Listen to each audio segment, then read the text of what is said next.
السلام عليكم ورحمة الله وبركاته. كل عام وأنتم بخير وتقبل الله طاعتكم.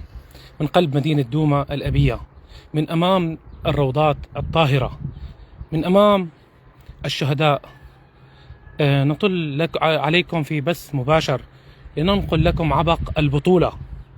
هنا ترقد الأجساد التي غابت وبقيت أرواحها ترفرف في سماء حريتنا. نقف اليوم بقلوب ملؤها الفخر وعيون ترنو إلى تلك الشواهد التي تحكي قصص الرجال. هنا الشهداء الأوائل 8 لم يبخلوا بأغلى ما يملكون، قدموا أرواحهم رخيصة في سبيل الله، ثم من أجل أن نعيش نحن بكرامة وأن نتنفس نسيم الحرية الذي لولاه لكانت حياتنا بلا معنى. هؤلاء هم الذين رسموا بدمائهم خارطة العز، اختاروا طريق التضحية ليعبدوا لنا طريق المستقبل. لم تكن دماؤهم مجرد ذكرى، بل هي أمانة التي نحملها في أعناقنا كل يوم. في هذا اليوم بينما يتبادل الناس التهاني، جئنا لنقول لهؤلاء الأبطال: كل عام وأنتم أحياء عند ربكم ترزقون.